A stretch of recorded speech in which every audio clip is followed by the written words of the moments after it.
Yo, c'est Simon le cadreur. On est avec Guise, là il vient de faire une interview, il a la flemme de faire l'intro, mais grosse interview avec Théodore de Newton Media. On est dans un beau studio, comment il s'appelle le studio? Ogle Studio. Ogle Studio. Bah, magnifique studio. Les étoiles. Les étoiles. Les étoiles, les galaxies. Vous êtes les étoiles. Voilà. Et nous, Super ce vlog. Et les nous, planètes. Les planètes. Ouais. Vous êtes sur Déter. Est-ce qu'on peut vivre de sa passion?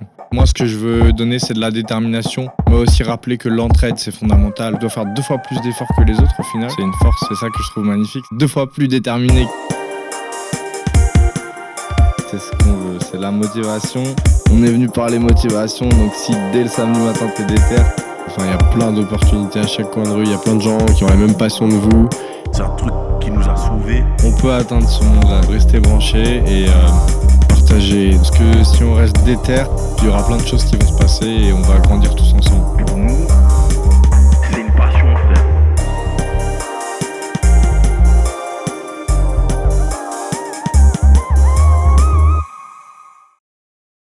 Yo, c'est Guise et vous êtes sur Déter. Et aujourd'hui, on est avec Théodore. Comment tu vas, Théodore? Ça va, merci beaucoup de me recevoir. Je t'en prie. Tout l'honneur est pour nous. Donc Théodore, tu as créé Newton Media. Donc il y a un média qui va vraiment chercher les artistes underground et mettre en avant leur musique et les aider aussi, enfin parler avec eux, discuter, mettre en avant des nouveaux genres. Vraiment il y a un taf de recherche et de digage bien comme on aime. Et à côté de ça, il y a aussi R136 qui est du coup, dont tu vas sûrement beaucoup mieux nous parler tout à l'heure, mais qui est une agence qui gère les artistes, que ce soit sur de la représentation presse, de la communication, sur un peu tous les aspects, même direction artistique, etc. Et du coup, justement, pour commencer, je voulais que tu nous parles un peu de ton slogan, les chiffres mentent, pas la qualité. Est-ce que tu peux nous détailler pourquoi cette phrase, elle reflète bien la mentalité de Newton Media et ce que tu as voulu insuffler avec ça? Notre slogan, c'est les chiffres mentent, pas la qualité, pour tout plein de raisons en fait.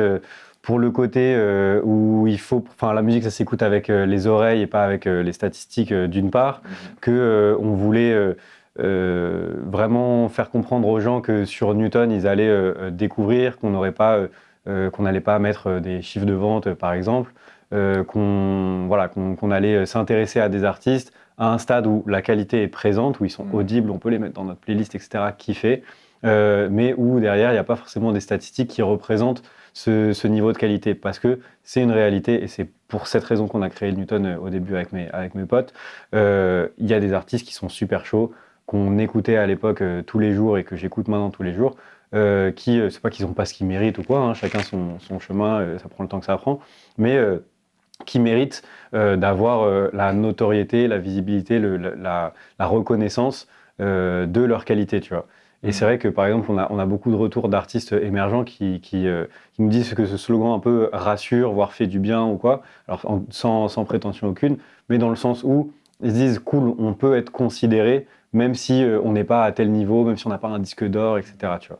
Donc pour cette raison-là principalement, après on peut un peu le comprendre comme on veut, c'est-à-dire que les chiffres mentent pas la qualité, c'est si tu as 100 000 euros de marketing à mettre sur ton projet, forcément tu vas pas avoir les mêmes statistiques qu'un autre artiste qui en a 10 000, 5 000 ou 500 à qualité égale de projet, tu vois. Ça peut être compris comme l'achat de stream, ça peut être compris, enfin tu vois. Vraiment, chacun peut avoir sa compréhension. Et aussi, par rapport à ce côté-là, en fait, le terme de qualité, c'est un mot qui est très pratique par rapport à ce slogan, parce que la qualité, c'est subjectif. Et en fait, il sera forcément toujours vrai, ce slogan, parce que ta définition de qualité, elle est différente de la mienne. Il y a des gens qui basent leur définition de la qualité sur est-ce qu'un artiste a réussi à fédérer un énorme public ou non. Il y a des gens qui basent la qualité sur la durabilité d'un projet, son intemporalité, etc. Bon, il y a plein de manières de juger ce qu'est la qualité. Et c'est aussi ça qu'on valorise avec ce slogan, c'est que la musique, c'est une histoire certes sociale, mais avant tout personnelle. Tu vois. En tout cas, moi, c'est comme ça que j'ai commencé à tomber amoureux de la musique. J'aimerais bien savoir justement à quel moment tu as commencé à tomber amoureux de la musique et à quel moment tu t'es dit que tu allais concrétiser ça justement avec ce projet de Newton. Alors, ça fait 2 questions super larges. J'espère que je ne vais pas être trop bavard pour t'y répondre avec un peu de précision. Tomber amoureux de la musique, le moment dont je me souviens, vraiment, je devais avoir 5 ou 6 ans, c'est devant Lilo et Stitch. Elvis Presley, Heartbreak Hotel. Et là, je pète les plombs, voilà. Et je demande à mes parents de m'acheter un CD, machin. J'avais pas de Walkman, donc il a fallu que j'attende d'avoir un Walkman pour pouvoir vraiment l'écouter. Mais ce son-là m'a retourné le cerveau, donc c'était assez tôt, évidemment.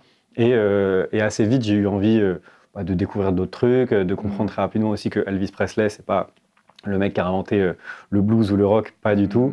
Donc plus tard, j'ai découvert tous les Chuck Berry, les machins. Et bien sûr, assez rapidement, j'ai découvert le rap grâce à mon meilleur pote qui s'appelle Mathias. Je vais avoir 11 ou 12 ans. Il m'a fait écouter mes premiers... on se passait les disques, les CD gravés, etc. Bon, c'était une autre époque, sans qu'on soit vieux pour autant, tu vois, mais ça va vite. Donc c'est comme ça que je suis tombé amoureux de la musique. Vraiment, c'est ce moment-là, ce morceau-là.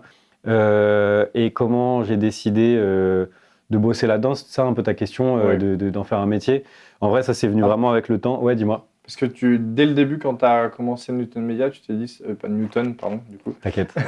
Newton, tu t'es dit directement, ça va être mon métier? Ouais, quand je l'ai lancé, c'était vraiment en mode ça va être mon métier. Et moi, je l'ai lancé relativement tard par rapport à mon âge, tu vois, par rapport à d'autres médias qui se lancent, etc., où les gens qui les fondent ont souvent une lucidité beaucoup plus avancée que la mienne.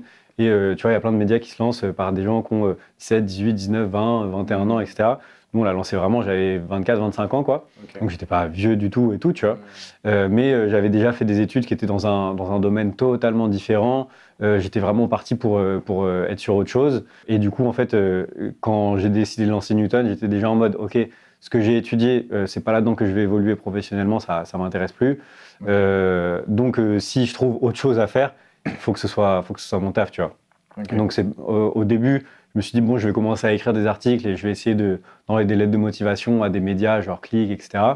Mais en fait, assez rapidement, genre mes potes, ils m'ont un peu rejoint. On s'est un peu retrouvés parce que c'était des idées qu'on avait envie de faire depuis longtemps, le fait de monter un média et tout. Donc, on s'est un peu fondé une équipe. Et à ce moment-là, je me suis dit, putain, c'est ça que je veux faire, tu vois. Et ouais, du coup, c'était directement en mode un plan de carrière parce que j'avais pas envie de retourner dans le secteur dans lequel j'étais avant. Et j'avais pas envie de créer un truc pour juste avoir un hobby ou quoi, ce qui est cool aussi. Hein. Et des fois, j'ai pas le regret, mais je me dis, putain, ça aurait été cool de le monter avec l'optique de juste, c'est une passion à côté pour m'exprimer, etc. Mais ce qui me correspond en vrai, c'est d'être à fond dessus parce que j'aime bien, j'aime bien focus sur une seule chose dans ma vie. Et du coup, là, si ça me permet de gagner ma vie et de faire ce que je kiffe, c'est cool, tu vois. Carrément. Justement, ce point de vue-là, il est assez original parce qu'effectivement, comme tu dis, le parcours plus classique, c'est genre je commence effectivement la passion, machin. Et après, soit les gens ils arrêtent peut-être, ils font autre chose, et ils commencent à vraiment travailler, etc. Soit ils en font leur métier, alors que toi c'était direct, il n'y avait pas le choix, quoi. C'était... J'avais jamais vraiment réfléchi dans ce sens-là, j'avoue, mais effectivement, ouais, après je pense qu'on a tous des parcours uniques en leur sens, etc. Mais c'est vrai que moi c'était d'abord genre job, tu sais, chemin travail. Et en vrai, je pense que je suis vraiment pas, enfin, je pense pas que ce soit si original que ça, mais j'étais en mode, quand j'étais jeune, c'était parcours, études, trucs un peu conventionnels, entre guillemets, tu vois. Et c'est après que je me suis dit, non, en fait, j'ai envie de bosser sur ma passion, tu vois. Quand tu as fait ça, tu voyais ça comme une prise de risque ou tu voyais ça comme une continuité Moi, en vrai, je le voyais pas comme une prise de risque. Je m'en battais un peu les couilles, en vrai. Okay. J'étais un peu en mode... du coup, avant, moi, j'ai fait des études de relations internationales. J'avais plein d'objectifs, etc., qui étaient trop cool, qui me passionnaient vraiment, qui me portaient vraiment, tu vois. Quand j'ai switché, c'était vraiment... j'avais déconnecté avec ces objectifs-là, totalement. Et du coup, pour moi, c'était pas une prise de risque parce que c'était plutôt genre je me sauvais moi-même parce que je me disais, ouais, à 40 ans, en fait, je vais pas kiffer ce que je fais. Donc, il faut que ce soit maintenant que je change, tu vois. Donc, pour moi, c'était pas une prise de risque, au contraire.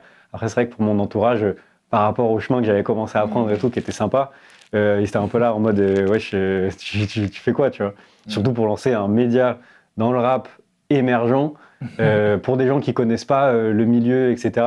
Tu te dis, ouais, tu peux pas vivre de ça, tu vois. Et même moi, je savais pas du tout comment en vivre, comment générer de l'argent. J'avais rien du tout, vraiment, je savais rien du tout.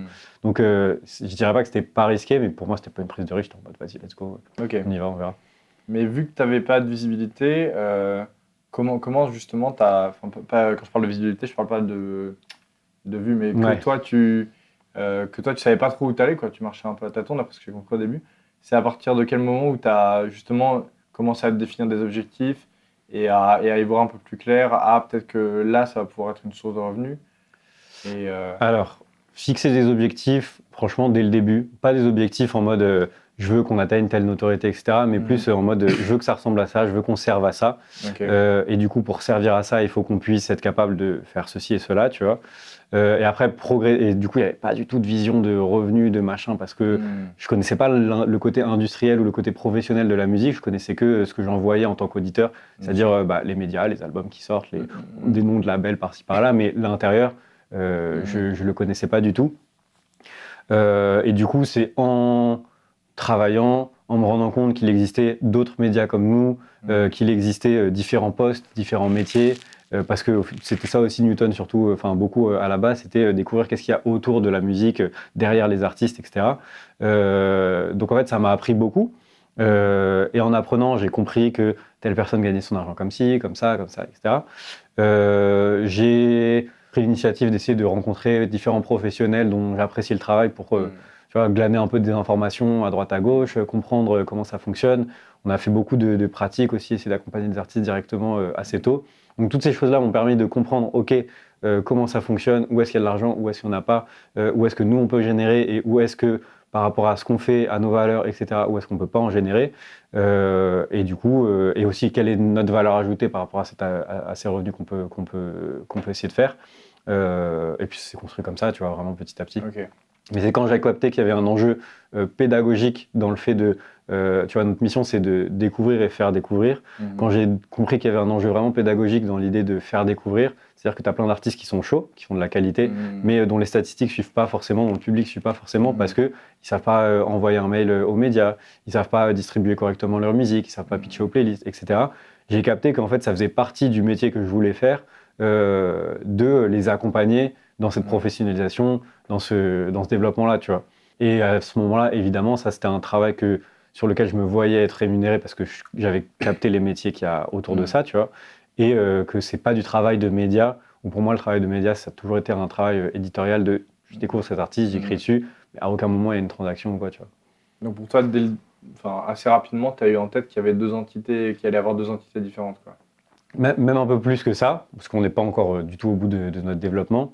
Mais dès le début, je voyais une structure avec différents pôles et tout. On avait même les blazes de tous les trucs. Vraiment, on avait un tableau avec OK, le média, OK, l'agence, OK, le truc, le machin.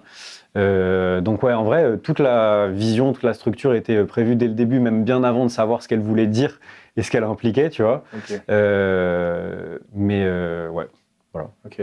Vous étiez vraiment très organisé. Et du coup, au début, vous étiez combien ? On était 5 potes, okay. 5 très très bons potes, voire meilleurs potes, qui l'avont lancé. Et aujourd'hui, du coup, au sein de l'équipe Newton, ça se passe comment en fait ? Alors, du coup, ce noyau dur, il n'existe plus vraiment. Je suis le seul qui est vraiment resté. Alors, il y en a 2 avec lesquels je bosse encore sur des missions de production audiovisuelle qu'on fait en marque blanche généralement. Parce que du coup, en fait, le cœur du média, c'était... il y en avait notamment 2 qui faisaient de la photo, de la vidéo. Il y en avait un qui avait plus le côté relationnel, digging, et un qui avait le côté artistique, lumière, dessin, etc. Parce que c'était une partie du taf qu'on faisait au début.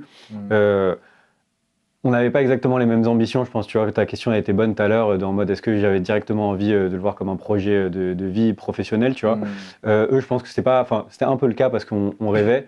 Mais je pense qu'ils étaient plus impliqués dedans comme un hobby, tu vois. Ouais. Et du coup, au bout d'un moment, c'était un peu trop dissonant. Du coup, on a décidé de séparer un peu le truc. Ils suivent encore de ouf le projet, ça m'aide énormément et ça me permet vraiment d'avoir envie de continuer. Mais du coup, aujourd'hui, l'équipe, elle est totalement différente. Moi, j'aime bien travailler en petite équipe, pas forcément en famille, parce que du coup, la famille, elle était là à ce moment-là, plus là, malheureusement. Mais en petite équipe. Et en vrai, là, si on parle vraiment à l'heure d'aujourd'hui où on se parle, sur la partie médias et agence, au jour le jour, je suis tout seul. Okay. Sur la partie événementielle, il y a une meuf qui s'appelle Nina qui gère le prochain événement qu'on va travailler, qui est en freelance. Et il y a quelques personnes qui gravitent, parfois bénévolement, parfois en freelance, ça dépend des postes, mais il y en a très peu. Pour différentes choses, par exemple faire des stories sur des events sur lesquels on les accrédite ou faire des photos, etc. Mais voilà un peu à quoi ressemble l'équipe. je suis quand même obligé de citer de noter que pendant 1 an et demi, j'ai vraiment développé la structure qui est la structure actuelle avec une meuf qui s'appelle Julie, qui maintenant bosse ailleurs. Et c'est elle, je l'ai recrutée juste avant de monter l'agence, au moment où justement on commençait à générer des revenus et que je voyais beaucoup plus clairement ce qu'on allait pouvoir développer comme modèle économique.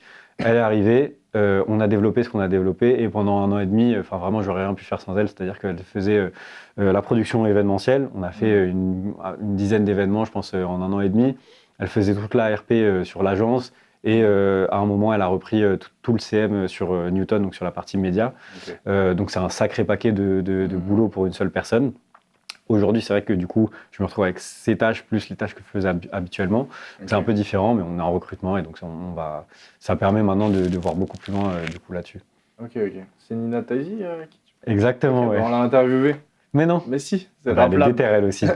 Donc c'est hyper marrant que tu bosses avec elle, j'avoue que je savais pas. Je savais qu'il y avait des connexions qui s'étaient faites. Nina, très déter, justement je l'ai connue aussi via RapLab. Coup de cœur humain sur justement sa détermination, son côté où elle bosse, elle aime bosser toute seule, aller tout droit, etc.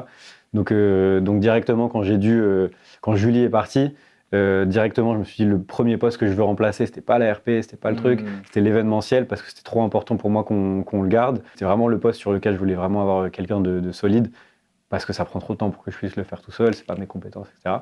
Et donc j'ai pensé vraiment à Nina mais instantanément quoi. Trop bien. Bah écoute, hyper heureux de voir qu'il y a des connexions qui se font comme ça.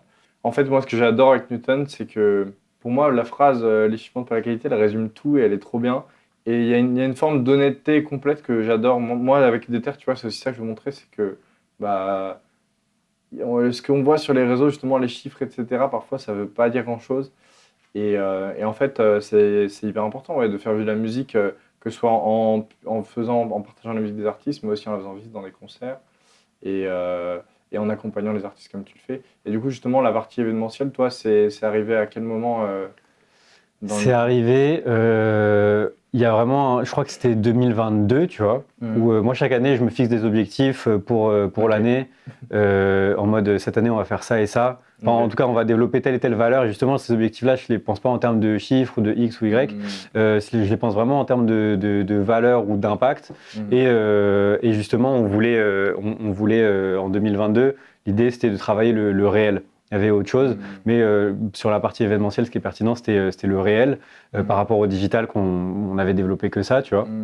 Et en fait, si on veut avoir de l'impact sur les gens, que ce soit sur les artistes ou sur le public par rapport à la musique qu'on veut développer, il faut à un moment qu'on les mette sur scène. Pour beaucoup d'artistes, c'était leur première scène ou leur première scène à l'endroit où on les a mis. Et c'est un truc qui est important dans nos choix de programmation. Et c'est important pour le public de dire « Ok, cool ». Vous mettez ça dans vos playlists, vous voyez ça sur Instagram, c'est sympa. Mais effectivement, la musique, c'est un truc qui se vit, comme je t'ai dit. C'est un truc à la fois hyper intime. C'est la première approche que tu as de la musique. Souvent, c'est tout seul dans ta chambre, surtout quand tu es jeune, etc. Mais la finalité de la musique, c'est d'être partagé. En tout cas, nous, c'est comme ça aussi qu'on le vit. Je découvre un truc dans mon intimité, je le partage direct à mes potes, etc. Parce que c'est comme ça que j'aime bien le vivre.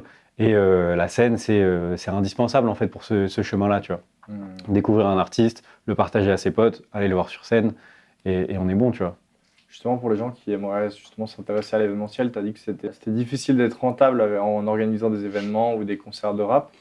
Est-ce que tu peux nous en dire un peu plus justement sur cette économie-là et les difficultés que tu as pu rencontrer Je pense que c'est difficile, notamment sur la niche de émergence, parce qu'en fait, tu vas pas non plus voir n'importe qui en live parce qu'il faut se déplacer, payer un ticket. Si tu payes ton ticket trop cher, ça veut dire que tu vas avoir un artiste que vraiment t'attends de ouf, etc. Donc ça ne correspond pas forcément à l'envie du public. Et c'est pour ça que le slogan il prend sens aussi. C'est non, dès maintenant, en fait, c'est limite maintenant qu'il faut aller le voir en concert, tu vois. Mais c'est très très niché comme manière de penser, et notamment pour la scène, parce qu'évidemment, sur une première scène, t'es pas aussi chaud, aussi intéressant, aussi intense, ça dépend des artistes en vrai, que sur ta 5e, 6e, 10e scène. Et le public le vit pas pareil non plus, etc. Tu vois. Donc c'est assez particulier pour ça, et c'est pour ça que c'est difficile, je pense, de créer une économie. Pas impossible du tout, ceci dit. Mais difficile. Des difficultés, franchement, en vrai, sans faire le mec ou quoi, on n'en a pas trop eu. On a beaucoup réfléchi et on a été. C'est ce que j'aime bien faire, moi, toujours, c'est aller étape par étape. Tu vois, j'essaie pas de. Je brûle pas trop d'étapes. Donc, on a commencé par des événements gratuits. sur lesquels on a eu la chance de trouver une salle qui était prête à nous donner une enveloppe pour chaque événement, ce qui nous permet de payer un petit peu les artistes. On se rémunérait pas, en vrai, on s'est jamais vraiment rémunéré là-dessus, ou alors à la limite, ça faisait de la trésor pour acheter un drapeau, des trucs comme ça, tu vois, des trucs qu'on utilisait justement sur ces, sur ces événements, ou quand on avait des petits investissements, des vidéos à tourner, des trucs comme ça. Mais vraiment, on n'a jamais mis d'argent dans nos poches là-dessus. Ce qui, en fait, par rapport au temps que tu passes à développer un événement, c'est totalement fou de se dire que tu gagnes pas d'argent et c'est pas viable du tout, tu vois, si tu veux créer un truc périn. Donc à la limite, ça c'est un problème, mais ça n'a pas été une difficulté. Donc on a commencé sur plein d'événements gratuits parce qu'on s'est dit ouais, c'est comme ça qu'on voulait procéder. Et je pense que c'est ça qui nous a aidé à se construire une petite base de public fidèle. Tu vois, je pense 30% de notre public à chaque événement, c'est des gens qui viennent parce qu'ils savent que les soirées elles sont sympas ou qu'ils les aiment bien, etc. Ce sera toujours une majorité qui vient pour les artistes qui sont programmés, évidemment, tu vois, c'est toujours comme ça, je pense. Mais ça permet de créer une base de gens qui ont confiance au truc, qui peuvent du coup ramener des potes et machin. Et du coup, le jour où on a décidé de passer sur un événement à FGO Barbara, sur une billetterie qui était à 12 € en early, à 20 € en late, ce qui, du coup, le 20 € il commence à être taquin pour voir des artistes émergents dont tu n'as pas forcément entendu parler, etc. Tu vois. Ça nous a permis quand même d'avoir cette relation de confiance avec les gens et de réussir à remplir la salle. Et puis ensuite, on a continué, on n'a jamais lâché ce truc d'événements gratuits et réguliers. On a refait un autre événement où on a rajouté des nouveautés, c'est-à-dire qu'on a fait un événement, c'était de 17h à 6h du matin, donc de 17h à minuit totalement gratuit, de minuit à 6h du mat payant. Alors c'était pas très cher, mais payant, et c'est un format qui est particulier parce que aller voir un concert de rap à 1h du mat', c'est pas commun, ça demande une programmation particulière et une volonté particulière de la part du public, mais ça s'est sold out et c'était trop bien. Et je pense encore une fois qu'on aurait eu du mal à le faire si on n'avait pas donné l'habitude aux gens de ce truc-là, tu vois. Et justement, il y avait un concert où vous avez fait un truc qui était hyper intéressant, je trouve. C'était au FGO. Il y avait une mixtape qui était disponible que si tu avais le petit ticket et que pendant 24 heures. Peut-être que c'était 24 heures sur ce premier événement. Maintenant, en tout cas, c'est une semaine. C'est un truc qu'on fait quasiment systématiquement maintenant sur les événements. C'est notre manière de remercier le public d'être venu, tout simplement, tu vois. Le message qu'on essaye de porter là-dessus, en fait, c'est vraiment des artistes encore plus émergents que ceux qu'on a mis sur scène, qui sont dans la tape. Et en fait, on essaye de dire au public. Alors en vrai, on mélange un petit peu, tu vois. Il y a quand même eu du T-Dax Max, du Young Paralo, du machin sur ces tapes-là. Donc on a des noms qui sont un peu identifiés par les gens qui viennent. Mais on a aussi beaucoup de découvertes. Et le message, c'est de dire vous faites le geste de venir vous déplacer, découvrir des artistes que parfois vous ne connaissez pas encore sur scène. Notre manière de vous remercier, c'est le trajet du métro. Vous le faites avec d'autres artistes encore à découvrir parce que vous étiez là, etc. Et c'est aussi créer ce sentiment vraiment de communauté, de nous qui nous sommes déplacés, qui avons embrassé ce slogan, les chiffements de la qualité, au point de venir à un événement, etc. De vraiment créer cette communauté pour aussi donner envie à d'autres gens de sauter le pas plus tard, tu vois. Et du coup, aujourd'hui, d'après ce que j'ai compris, toi, tu vis principalement grâce à l'agence. Exclusivement grâce à l'agence. Ah oui, le média... J'ai fait des tentatives, il y a eu des revenus qui sont rentrés par le média, je les ai arrêtés.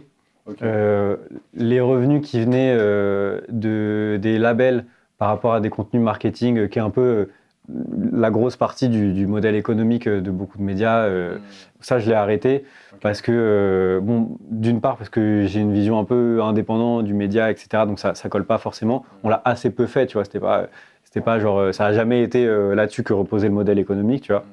Mais mine de rien, ça faisait rentrer un peu de sous les quelques rares fois où on l'a fait. Mais je me projetais pas trop là-dessus parce que ça correspondait pas trop à la vision indépendante qu'on a. Et deuxièmement, en fait, quand j'ai demandé au label avec qui on bossait à ce moment-là d'accepter notre politique de transparence, justement, tu me parlais d'honnêteté tout à l'heure. Donc il y a un moment où je me suis dit, ouais, il faut qu'on soit vraiment irréprochable là-dessus. Ils étaient pas chauds, tu vois, parce qu'il y a plein de médias qui sont prêts à le faire sans indiquer que c'est des contenus qui sont rémunérés, etc. Et du coup, moi, j'étais là, genre, vas-y, ça fait deux bonnes raisons d'arrêter de le faire. Donc, ça fait une partie du chiffre d'affaires qu'on pourrait investir sur faire de la vidéo pour des artistes, faire des trucs cool, etc., sur laquelle on se ferme une porte, mais au moins, on reste droit dans le truc qu'on fait, tu vois. Je dis pas qu'on fera jamais ce truc-là, mais que pour l'instant, on n'est pas prêt à l'intégrer ou à imposer justement cette politique de transparence. Parce que tu vois, si on était un pure player, si on était un Bouscapé ou machin, ce qu'on sera jamais, tu vois, ce qu'on vise pas du tout, mais si on était vraiment indispensable au label, ils auraient peut-être été obligés d'accepter cette politique-là. Et donc je me dis, je préfère bosser encore un peu plus pour être indispensable et qu'ils acceptent mes conditions, même si je pense que c'est compliqué parce que ça veut dire que tous les médias vont se mettre à les demander et que ça va les mettre en galère. Mais en tout cas, je préfère réfléchir comme ça, tu vois. Ok. Donc du coup, est-ce que tu peux nous expliquer un peu concrètement quel est ton travail avec l'agence R136 ? R136, c'est le nom d'un amas d'étoiles qui est le plus lointain de la Terre, mais qui est tellement lumineux qu'on le voit à l'œil nu. C'est un peu la dernière limite qu'on arrive à voir à l'œil nu. Donc c'est un peu le message de dire, il y a ces artistes-là qui brillent et nous, on va vous les détecter et vous les amener, quoi, en gros. Du coup, avec R136, l'idée, c'est de compléter le travail que peut faire Newton dans l'idée de découvrir des artistes et les faire découvrir. Avec Newton, on fait une partie de travail, on peut avoir un impact qui est sympa quand on relaye un artiste, mais typiquement, quand on bosse avec un artiste en relation presse, on peut arriver à le mettre sur 50 médias parfois, là où avec Newton, on le met sur un seul. Tu vois. Donc l'impact est totalement différent et ça nous permet de remplir cette mission de le slogan pour le coup sur R136, c'est le premier critère de succès doit être la qualité. Donc on essaye de trouver des artistes de qualité. Quand je dis trouver, en vrai, on démarche personne, c'est vraiment les artistes qui viennent nous voir, que ce soit sur le bouche à oreille ou via Instagram, etc. Ils viennent nous voir quand on estime que c'est de qualité. On a différents services à proposer et on a construit cette offre-là pour qu'elle soit pertinente pour différents stades d'émergence. C'est-à-dire que tu viens pas nous voir en disant je veux de l'ARP et n'importe quel artiste, on dit OK. Parce qu'en fait, il y a des stades où c'est trop prématuré, je trouve, pour faire de la relation presse, pour aller contacter des médias, etc. L'artiste a peut-être des choses à comprendre sur sa stratégie, son planning, sa communication, parce que justement, s'il communique bien et qu'il arrive à construire une communauté, les médias vont avoir plus de facilité à le relayer après. S'il a une bonne stratégie, si les médias le suivent, il aura peut-être prévu l'étape d'après, et du coup, les médias pourront le suivre encore un peu plus loin, tu vois. Alors que s'il n'en a pas, peut-être qu'il va attendre 9 mois, et que les médias vont un peu l'oublier, qu'il va devoir refaire tout le travail qu'il a déjà fait, etc. Donc, c'est compliqué, tu vois, tu peux pas commencer par la fin du processus. Donc, on fait du consulting, je sais jamais trop comment l'appeler, en vrai, j'ai pas trouvé le terme parfait, mais consulting, formation, coaching. Donc, pour des artistes qui sont à un stade prématuré d'émergence, qui ont besoin de comprendre comment l'industrie fonctionne, comment on fait une stratégie, comment on communique, ou parfois simplement pour des artistes, des équipes, voire des labels qui ont besoin de prendre du recul sur la stratégie qu'ils ont établie, trouver des nouvelles opportunités pour l'améliorer ou pour l'analyser et avancer. Relation presse, en fait, c'est défendre un projet auprès des médias dans l'espoir qu'ils le relaient éditorialement. On fait aussi des stratégies de communication basées sur du contenu et de l'image, donc vraiment des stratégies basées sur l'organique. Nous, on ne fait pas du tout de marketing digital. C'est extrêmement important, le marketing digital, bien entendu. Le marketing digital, ça va être tout ce qui est playlisting un peu payant, tout ce qui est Google Ads, tout ce qui est Instagram Ads, bref, Meta Ads, etc. C'est hyper important pour émerger quand c'est bien fait. Mais nous, étant donné que on se base sur des... Enfin, en fait, on s'est spécialisé, et c'est un positionnement à la fois de kiff, mais aussi d'image, sur vraiment tout ce qui est organique. Donc, relais média, c'est que de l'éditorial, jamais de relais marketing où tu payes, où tu as une stratégie ou machin. Et donc, ça fait sens pour nous de ne pas toucher au marketing digital. En revanche, on a plein de partenaires en qui on a confiance et qui le font très bien, voire même qui le font mieux que ce que nous, on pourra toujours rêver de faire, parce que c'est leur cœur de métier. Et donc là, on renvoie quand il y a besoin, tu vois. Mais souvent, à des stades prématurés d'émergence, en vrai, ça m'arrive d'avoir tendance à déconseiller d'aller là-dedans trop tôt, parce que si ta communauté elle n'est pas un petit peu engagée, qu'elle ne t'envoie pas des feux verts par rapport à la qualité de ta musique, de est-ce qu'elle est prête, etc. Si tu vas chercher avec du marketing digital à en toucher d'autres, peut-être que ce n'est pas encore le moment. Mais bon, il n'y a pas de règle générale là-dessus, je fais attention. Ok. Mais par exemple, pour avoir un peu un exemple concret, moi je suis un artiste, je viens de voir, je suis en développement, on va dire, je sais pas, je commence à avoir quelques écoutes sur Spotify, ça commence un petit peu à prendre, mais je sais pas exactement comment communiquer autour de ma musique. Et par où commencer, j'ai pas forcément d'équipe. C'est quoi comment ça va se passer concrètement le travail avec moi? C'est très simple. Pour venir vers nous, on a mis un formulaire avec quelques questions pour qu'on puisse écouter la musique, comprendre les besoins de l'artiste, comprendre quel est à peu près son budget et tout ça. À partir de là, moi, j'analyse est-ce que je kiffe la musique, est-ce que je pense que ça peut aller quelque part à ce stade, tu vois, parce que des fois, en fait, on s'intéresse aux aspects promotionnels de la musique, et en fait, si la partie artistique n'est pas assez prête, ça sert à rien de commencer à bosser la promo, tu vois. Okay. Vaut mieux, voilà, la musique, c'est bête à dire, mais c'est une histoire de musique avant tout. Il y a une direction artistique dans les choix que tu fais avec J'irais pas jusqu'à dire direction artistique, il y a un cadre dans le sens où on est spécialisé sur le hip-hop, donc on reste sur cette esthétique-là, tu vois, ça m'est arrivé de refuser des artistes rock, pop ou électro, parce que c'est pas mon réseau, c'est des cultures qui sont différentes, donc en termes d'image, de vocabulaire, de machin, et même d'offres médiatiques, c'est différent. Moi je préfère, et en plus il y a largement assez d'artistes rap pour se cantonner à ça, je préfère être vraiment hyper spécialisé là-dedans que de m'éparpiller là-dessus. Donc ouais, mais sinon, direction artistique, sur la relation presse, je suis obligé de me poser parfois certaines questions, type, ok, moi ça me plaît, j'ai un coup de cœur sur le projet, je trouve ça cool, mais est-ce que ça va plaire à mon réseau? Et typiquement, tu vois, on a moins ce problème maintenant parce que le réseau s'est beaucoup élargi. Il y en a vraiment plein de médias qui traitent différentes esthétiques dans notre réseau et qu'on peut toucher. Au début, on était vraiment sur un réseau très niché. L'année dernière, c'était un peu la mode des esthétiques entre grosses guillemets, new wave, etc., digital, machin. Et donc, ça m'arrivait de refuser des projets parce que je pensais sincèrement ne pas être la bonne agence pour les défendre correctement, tu vois. Je savais à peu près ce que ce réseau-là, avec l'expérience, la connaissance, machin, allait penser du projet. Et du coup, c'est rien que je le défende si je pars d'un truc où je sais que ça va pas trop plaire, même si ça me plaît. Il y a d'autres agences, on n'est pas les seuls, voilà, let's go, tu vois, va voir quelqu'un qui est spécialisé sur ce que tu fais et qui est capable de le défendre. Donc à ce niveau-là, il y a des choix. Mais du coup, pour en revenir au process, une fois que je regarde en fait les formulaires et que j'écoute la musique de l'artiste, c'est assez simple, c'est un petit calcul de ok, là il est vraiment, tu vois, sa musique, elle est vraiment à un stade où c'est cool, il n'y a peut-être pas la qualité nécessaire, où il n'y a pas de clip, il n'y a pas encore de grosses DA, etc. Pour faire de la relation presse, par exemple. Mais en revanche, le gars est assez chaud, ou la meuf est assez chaude, pour qu'on puisse dire ce serait cool qu'il sache correctement comment on contacte les médias par ses propres moyens. Ça ne va pas lui coûter très cher, il va optimiser son temps, il va éviter tout plein d'erreurs. Et donc là, nous, on peut vraiment avoir de l'impact sur sa manière de travailler. Pareil pour sa communication, pareil pour sa stratégie. Et c'est, tu vois, toute la partie consulting.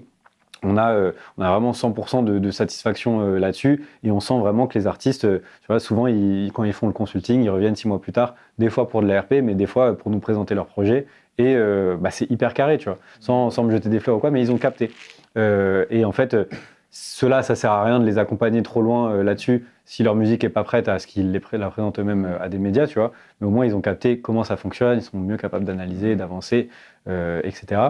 Et après, quand il y a un gros coup de cœur sur un projet où il y a déjà un peu un public qui a été fédéré, ou alors il y a un clip qui est super ambitieux, qui vaut le coup d'être rendu visible à des médias, que machin, là il y a un autre calcul qui se fait, une autre réflexion plutôt.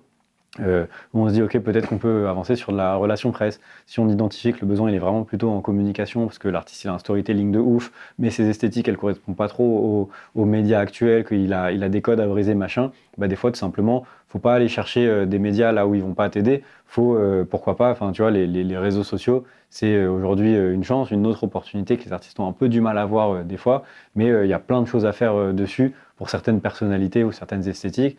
Et du coup, il y a des stratégies à aller mener là-bas qui permettent de construire un public. Et une fois que le public il est construit, les médias, en fait, c'est un peu cynique à dire, mais ils vont avoir plus de facilité à suivre parce qu'ils se disent, OK, effectivement, il y a un truc qui se passe autour de cette sonorité-là que je n'aurais pas partagé il y a 6 mois non plus. Tu vois. Et du coup, là, tu regardes un peu les chiffres à ce moment-là. Enfin, les autres médias ont tendance à regarder un peu les chiffres. Il y en a. Alors, parce que quand tu dis une communauté, en gros, c'est le nombre d'abonnés, si on veut. Enfin, ou alors le taux. Ouais, carrément. Ça, sur l'agence, en fait, on est obligé d'être pragmatique et de regarder un petit peu ça parce que, comme je te dis, on est obligé de se mettre dans la peau de certains médias. Tous ne regardent pas du tout les chiffres. En fait, on a des fois, je trouve. Peut-être. C'est pas que ça rassure, c'est qu'en fait, il faut être pragmatique sur le. Tu vois, quand je vois une campagne de relations presse, j'essaie d'être transparent sur les résultats qu'on peut espérer avoir. Et le résultat qu'on peut espérer avoir, il est effectivement différent sur un artiste qui a tant d'abonnés qu'un artiste qui a tant d'autres. Mais c'est pas non plus du tout le critère prioritaire, tu vois. Ça m'arrive de prendre des campagnes et d'avoir des succès super cool sur des campagnes avec des artistes qui ont 400 abonnés. Donc sur le principe, ce serait un non si on regardait que les chiffres. Mais en fait, ils ont une DA qui est hyper cohérente. Ils sont dans des sonorités qui correspondent à notre réseau, à l'air du temps ou que sais-je. Ils ont le bon clip pour générer l'intérêt des médias, etc. Et du coup, ça peut très bien se passer et on s'en fout des chiffres. Il faut juste qu'on leur apporte un peu de transparence, qu'on leur dise bon, là, ça va être vraiment, on va casser un premier plafond de verre, on va pas aller au top non plus tout de suite parce que il y a une partie des médias et c'est normal, tu vois, les médias les plus impactants, ils attendent que les premières étapes soient passées. Tu vois, chez Bouscapé, ils disent souvent, Ahmad dit souvent ça, je pense pas que je brise le secret en disant ça, mais Bouscapé, c'est un peu une dernière étape pour vraiment finir pour mettre le dernier coup de notoriété et appuyer le fait que ça y est, c'est un artiste qu'il faut vraiment suivre. Après, ils ont différents formats qui s'intéressent à des artistes plus ou moins émergents, etc. Mais généralement, quand un artiste arrive sur Bouscapé, c'est qu'il a déjà passé d'autres étapes, et notamment d'autres étapes médiatiques pour y aller, tu vois. Donc ces étapes-là, de fait, elles vont générer aussi du public, de la croissance, du machin, tu vois. Donc oui, ça fait partie du travail. Je mentirais si je disais que sur la partie agence, je peux travailler sans chiffres. En revanche, le critère numéro 1 du succès, ça doit être la qualité et non pas le chiffre, tu vois. Donc la qualité sera toujours au-dessus. S'il y a un truc de qualité de fou, oui, on va le défendre et des fois, on va l'amener même très très loin, tu vois. Et donc du coup, une fois que tu as fait cet accompagnement-là, ensuite, ça se passe comment en fait? Tu prévois le nombre de mois pendant lesquels tu vas travailler avec l'artiste ou alors en fait, comment ça se présente? Non, en fait, on a adapté nos services à la réalité qu'on a captée avec les artistes émergents. C'est-à-dire que si tu bosses au mois, en fait, mensuellement, un artiste, il a pas, par exemple, si tu l'accompagnes sur 3 mois et que tu fais un forfait où il paye sur 3 mois, en fait, il y a peut-être un mois où ça va être creux parce qu'il n'est pas actif autant que ça. Et en fait, ce dont ils ont besoin, c'est de promouvoir leur projet à un moment T, très souvent, ou leur single à un moment T. Et du coup, nous, on se base sur ce moment-là, ce qui nous permet de restreindre le temps, la temporalité en tout cas sur laquelle on travaille avec lui, qui nous permet d'avoir des coups où on s'y retrouve et lui il s'y retrouve parce qu'il faut qu'on s'adapte à leur réalité, ça fait partie de notre rôle, de notre travail si on veut pouvoir leur apporter le meilleur à ce stade de développement et de finances de leur côté, tu vois. Donc non, c'est plutôt assez ponctuel. Mais ça se dessine qu'on fasse des forfaits sur mesure parce que tel artiste, il en est à tel stade et qu'il a prévu une stratégie sur tant de mois. Et que du coup, oui, on ne va pas l'allumer et lui faire un tarif à chaque sortie, alors qu'il a une stratégie où il va sortir un single par mois, un single par semaine pendant 2 mois, tu vois, ça n'a pas de sens. Bien sûr. Il y a un truc aussi que je trouve hyper intéressant avec ton parcours, on a eu un très bon exemple hors caméra tout à l'heure, c'est que justement, comme tu as ce truc de digging, tu suis à peu près dès qu'il y a un artiste, etc. Moi, je sais que quand je découvre un artiste, tu l'as déjà découvert toi depuis 6 mois en fait, minimum.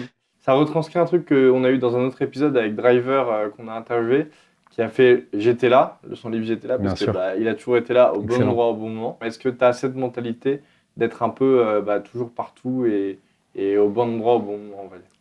Franchement, pas du tout.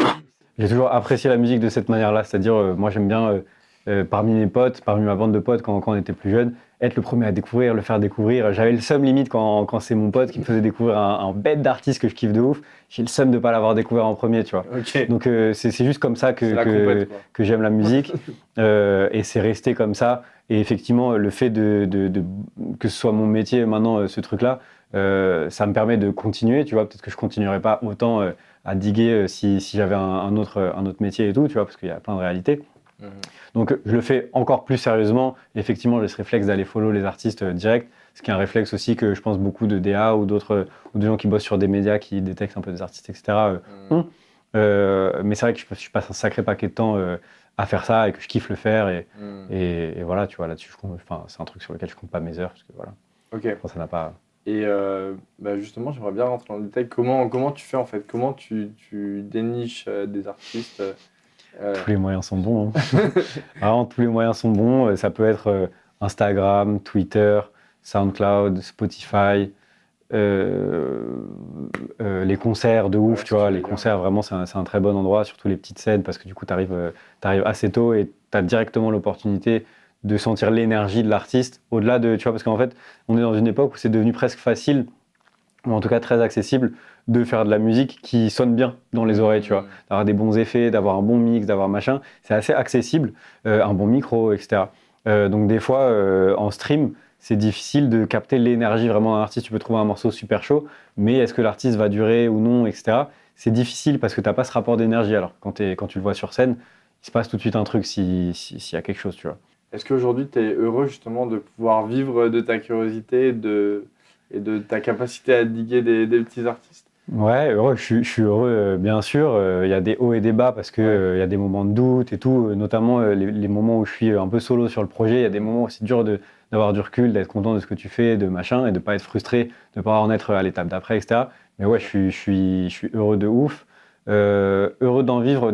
Pareil, il y a des moments où je me dis, putain, je préférerais ne pas en vivre parce que je le vis différemment. Parce que des fois, il y a ce côté un peu obligation parce que c'est le taf et machin.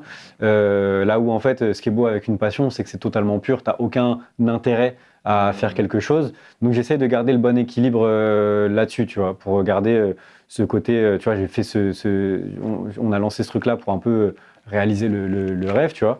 Et j'essaye que ça reste autant que possible un rêve, même si c'est évidemment une profession, qu'il y a plein de trucs pragmatiques, d'enjeux d'argent, de machin.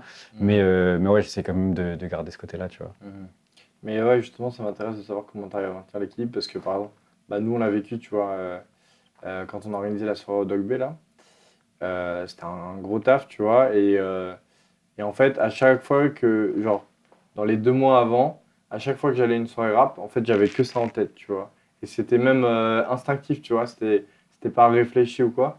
Et du coup, c'est vrai qu'il y a un moment où bah, je prenais presque plus de plaisir à y être parce que dès que je croisais une personne, j'essayais de caler que j'allais faire une soirée parce qu'on avait une billetterie et que, tu vois, bah, je vais être très transparent, on a été en perte, tu vois, et qu'on aurait été encore plus en perte s'il n'y avait pas eu tout ce travail-là, quoi. Et du coup, justement, toi qui en vis maintenant actuellement depuis, je sais pas, ça fait 1 an et demi à peu près. 1 an et demi. Ouais. 1 an et demi que ça génère 1 an et demi que ça génère des revenus.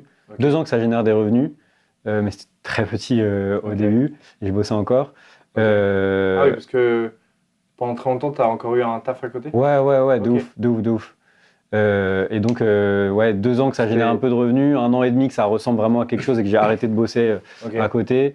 Et 1 an que vraiment ça devient plus agréable. Et là, les 6 derniers mois, c'est OK. Genre, j'ai envie d'avoir plus et je pense que par rapport à la quantité de travail que c'est et tout, je mérite plus, tu vois, en vrai. Mais de toute façon, en fait, comme la partie média est bénévole, il y a à peu près 40-50% de mon temps qui n'est pas rémunéré, tu vois ce que je veux dire. Donc, dans tous les cas, il faut qu'on trouve un modèle qui fonctionne, où on peut aller plus loin en termes de revenus, tu vois.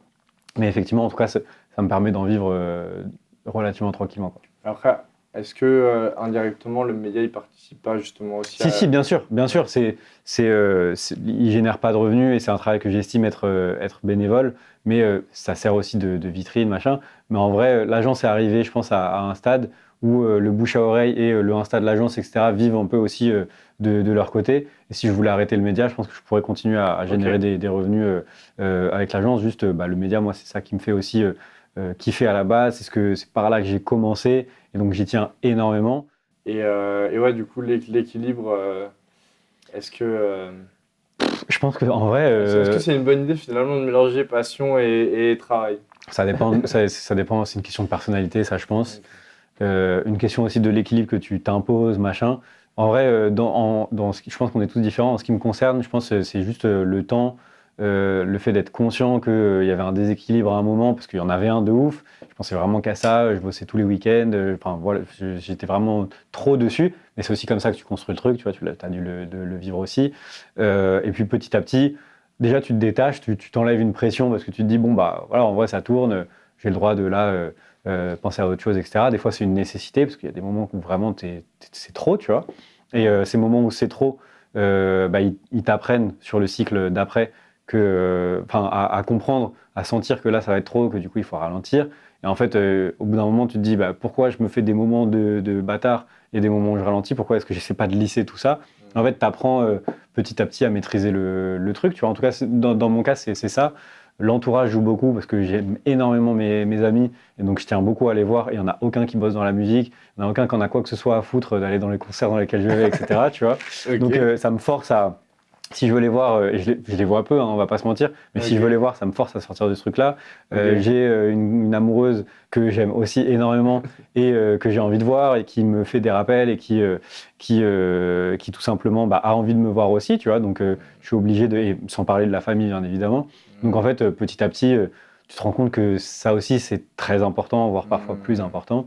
Et en tout cas, dans mon cas, j'ai trouvé l'équilibre progressivement. J'ai encore plein d'efforts à faire pour le trouver, parce que des fois, tu as des rushs et tu machin. Mais ouais, c'est comme ça. Et puis, c'est se détacher avec l'expérience aussi, je pense, tu vois. Se détacher, s'enlever la pression de si là, je suis pas actif, le métier, il est dead, tu vois. Je pense qu'il y a eu beaucoup ça à certains moments. Après, la réalité du freelance aussi, parce que c'est pas encore une entreprise, et tu vois, si je pars en vacances, je génère 0 revenu, tu vois. Il n'y a pas de revenu passif qui rentre ou quelqu'un qui travaille à ma place dans l'équipe, etc., pour faire rentrer de l'argent. Donc, c'est aussi, je dirais pas que c'est précaire, parce qu'en vrai, on a tout le temps des demandes, on a tout le temps des missions, etc.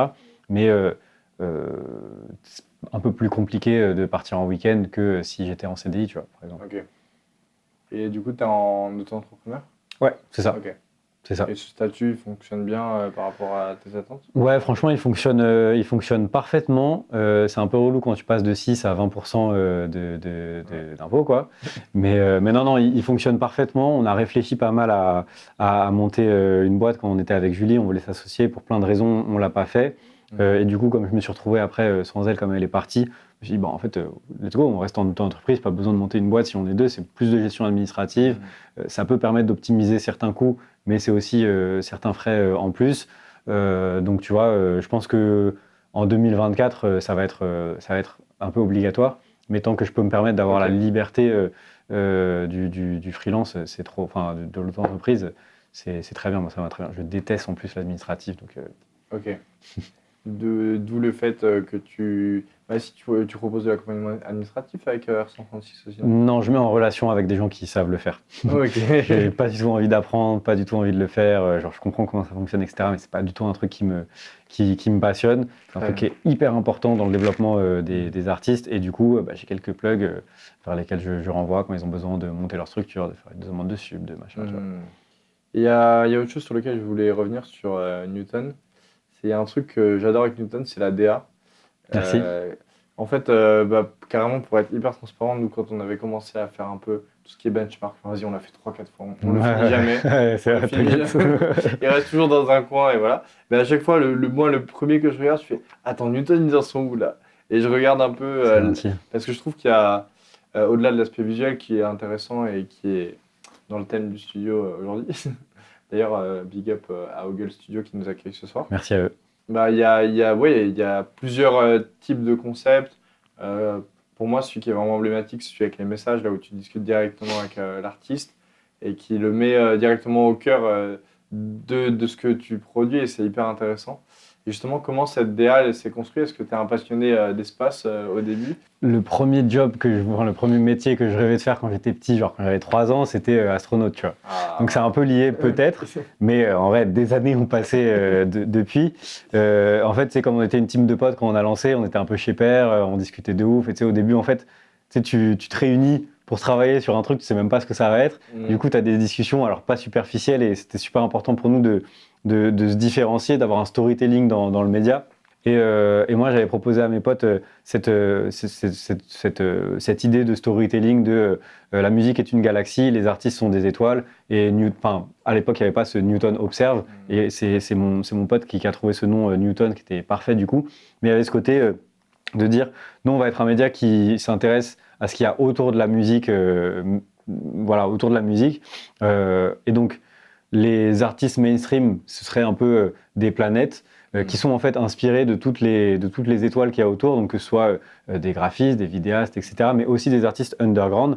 Parce qu'en fait, on se disait, putain, c'est marrant, là, tel artiste, tu vois, si on prenait aujourd'hui, Freeze Corleone, il va sur un son two-step, mais combien d'artistes qui sont un peu plus émergents que lui. Alors, il a cassé plein de barrières aussi, tu vois, mais combien d'artistes émergents, underground, etc., ont poncé la two-step cette année avant que lui il puisse faire ce truc-là. Des milliers de petites étoiles ont préparé ce truc, cet univers, cette galaxie pour que l'équilibre soit là, pour qu'ils puissent se permettre de faire ça. Et en fait, c'est toujours les grosses planètes qui vivent aussi dans cet équilibre des plus petites. Et nous, on a décidé de s'intéresser aux étoiles les moins visibles à l'œil nu, quoi. Ok. Et donc le storytelling, il vient de les là. plus éloignés. Exactement. Ok.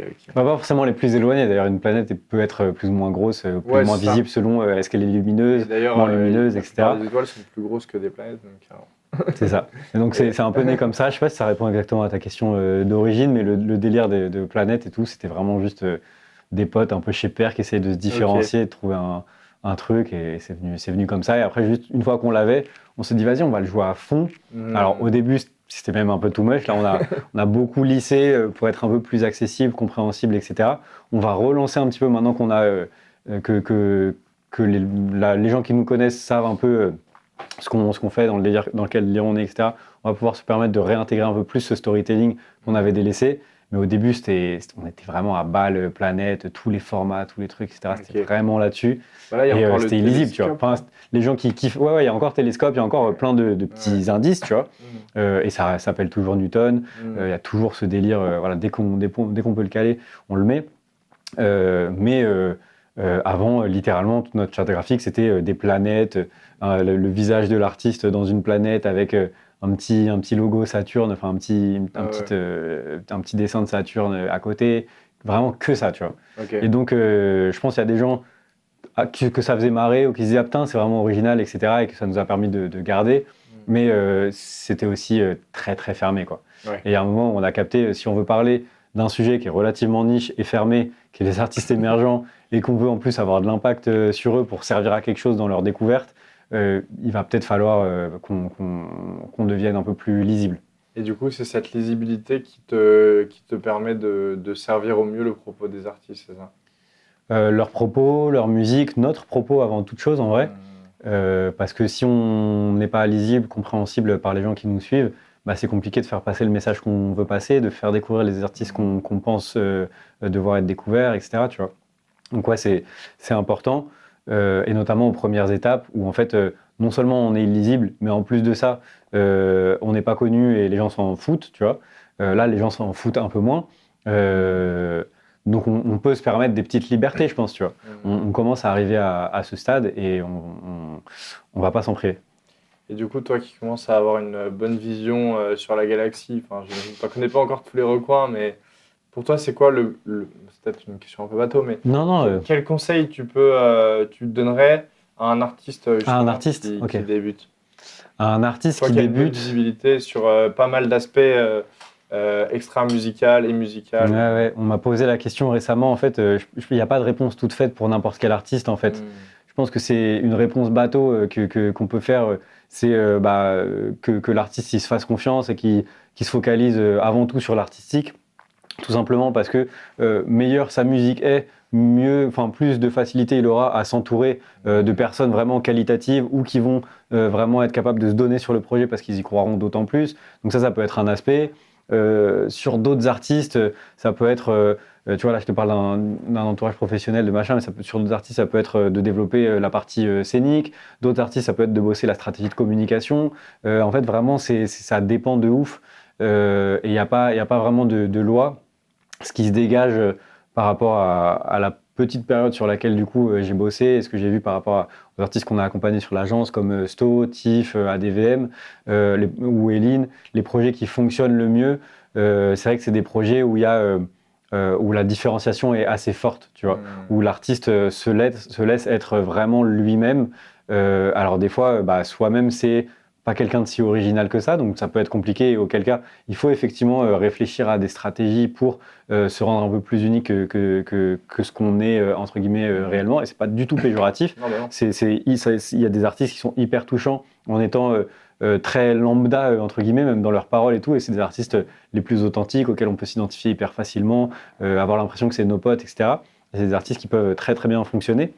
Mais là où j'ai remarqué les décollages les plus fulgurants, les plus rapides, etc., c'est dans le cas d'artistes, et je pense que c'est propre aussi à l'époque, qui ont une différenciation, une patte qui est particulière, tu vois, parce que le milieu est super concurrentiel, et si c'est différent, tu sors plus vite du lot.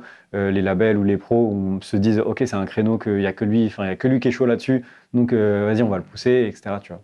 Et tu penses que c'est propre à l'époque ? Je pense que c'est en partie propre à l'époque parce que, en fait, s'il y avait beaucoup, en fait, il y a énormément de musique disponible et comme je te disais tout à l'heure, c'est extrêmement accessible de faire de la musique audible. Enfin, je ne vais pas dire excellente ou quoi, mais audible. Et du coup, ça crée un truc où si t'es pas différent, quelque part, tu es en concurrence avec 1 milliard de personnes. Donc, si tu arrives à te détacher un petit peu du lot, forcément, tu vas avoir plus de chances d'être intéressant. Mais après, bon, je reprenais cet exemple récemment parce qu'on m'a posé la même question. Si on prend un gars comme Malo, il est excellent à tous les niveaux. Flow, texte, choix de prod, attitude, vraiment, il a tout.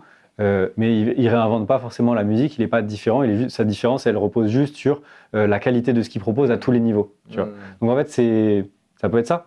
Là où un artiste comme Sto, il est très très bon à tous les niveaux. Lyricalement, il est peut-être pas aussi, c'est peut-être pas sa grosse force, mais en tout cas en termes de vision, de prise de risque, de communication, d'énergie sur scène ou d'énergie humaine, etc.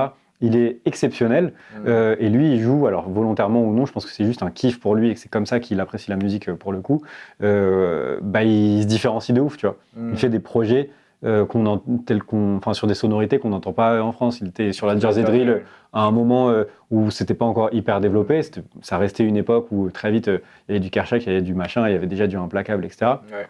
Là, il part sur un créneau. Drift Music, il vient de lancer cette série-là. Donc, il n'invente pas ces créneaux-là, mais il les rend visibles en France et il s'en place un peu comme leader. Ces 2 projets Time Out, il y a plein de sonorités, notamment empruntées à l'EDM, à l'électro de manière générale, qu'on n'entend pas trop et surtout pas avec cette énergie, cette compréhension-là. Donc voilà, pour le coup, ça le différencie et ça fait que c'est le meilleur là-dessus. Et tu vas voir, ça va en inspirer plein qui vont du coup devenir un peu génériques sur ces esthétiques-là et qui vont du coup avoir plus de mal peut-être à se détacher parce que ils seront deuxièmes, quoi. Ouais. Mais ce qui ne veut pas dire qu'ils n'y arriveront pas parce que, encore une fois, il y aura des stratégies de com ou un bon entourage ou machin, tu vois. Ok. Moi, je te remercie beaucoup, Théodore. C'est moi qui te remercie. Je pense que c'était très intéressant et qu'on a beaucoup appris. Et en tout cas, n'hésitez pas, si vous avez besoin d'accompagnement, à aller contacter R136. N'hésitez pas, on est là. Et même si juste vous faites de la bonne musique, on sera là pour écouter. Mais merci à toi, c'était cool d'avoir la chance de pouvoir répondre à tes questions sur un média qui s'appelle Déter, qui est une valeur très importante. Donc vraiment, merci beaucoup. Merci pour ce que tu fais aussi au quotidien, c'est cool. Ciao, ciao.